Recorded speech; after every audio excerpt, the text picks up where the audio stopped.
আপনি এই তথ্যটি শুনলে খুবই অবাক হবেন যে ইসলামী আন্দোলনের অনেক নেতাকর্মী ফেসবুক এবং ইউটিউব ব্যবহারকে পাপের কাজ মনে করে। তাদের কাছে কোনো স্মার্টফোন নেই, তারা শুধুমাত্র একটা বাটন ফোন ব্যবহার করে।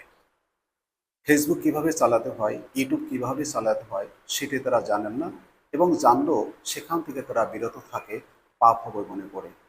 আপনি যদি আপনার দলকে ভালোবাসেন, আপনার দলের আদর্শ এবং দর্শনকে অন্যের মাঝে ছড়িয়ে দিতে চান, তাহলে আপনাকে এই গণ্ডি থেকে বেরিয়ে আসতে হবে।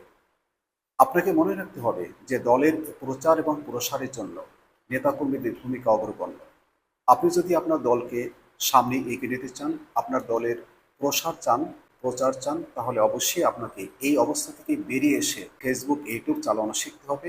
একটা নির্দিষ্ট গণ্ডির ভিতরে যদি আপনি নিজেই আটকে থাকেন, তাহলে আপনি পুরো দলটাকে একটা নির্দিষ্ট গণ্ডির ভিতরে আটকে ফেলছেন।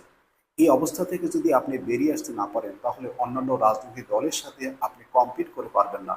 অন্যান্য রাজনৈতিক দল যে অবস্থায় সোশ্যাল মিডিয়া থেকে বেনিফিট নিচ্ছে, সেইভাবে কিন্তু আপনি বেনিফিট নিতে পারছেন না। আপনাকে বুঝতে হবে যে অন্যান্য রাজনৈতিক দলগুলো যেমন করে জামাত ইসলাম, এনসিপি, বিএনপি, এদের শক্তিশালী মিডিয়া উইং রয়েছে, শক্তিশালী মিডিয়া সেল রয়েছে, যেখান থেকে তাদের অনেক অনেক বেনিফিট হচ্ছে, এবং লাখো লাখো মিলিয়ন মিলিয়ন ভিউয়ার রয়েছে, যার মাধ্যমে তাদের দলের আদর্শ এবং নীতিকে প্রচার করে থাকে, এবং তরুণদের মাঝে তারা ব্যাপক সাড়া ফেলতে পারছে এই সোশ্যাল মিডিয়াকে ব্যবহার করার মাধ্যমে। কিন্তু ইসলামী আন্দোলন কতটা পেরেছে আপনি খেয়াল করে দেখবেন। ইসলামী আন্দোলনের নেতাকর্মীদের মধ্যে যাদের মূলত ফেসবুক, ইউটিউব চ্যানেল রয়েছে, ইউটিউব চ্যানেল নেই বললেই চলে, আমি এখনো খুঁজে পাইনি যে ইউটিউব চ্যানেল রয়েছে কিনা।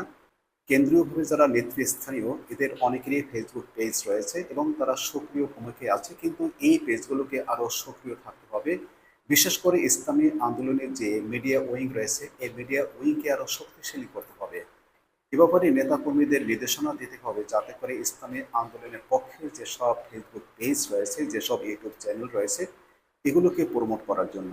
এই প্রমোট করার একটা কার্যকর উপায় হচ্ছে, যেসব ভিডিও যখন আপনার সামনে আসবে, তখন সেই সব ভিডিও আপনাকে স্কিপ না করে সেই ভিডিওগুলো দেখা, এবং লাইক, কমেন্টস এবং শেয়ার করে দেওয়া, যাতে করে অন্যান্য মানুষের মাঝে আপনার দলের নীতি এবং আদর্শ অতি সহজে ছড়িয়ে পড়তে পারে।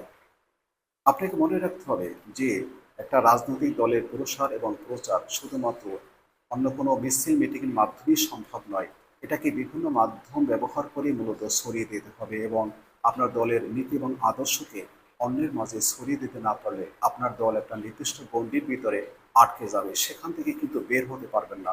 আপনি যদি দলকে ভালোবাসেন, ইসলামকে ভালোবাসেন, এবং দেশের স্বার্থে, মানবতার স্বার্থে যদি আপনি ইসলামী আন্দোলন করে থাকেন, তাহলে অবশ্যই আপনাকে সোশ্যাল মিডিয়ায় সক্রিয় ভূমিকা পালন করতে হবে।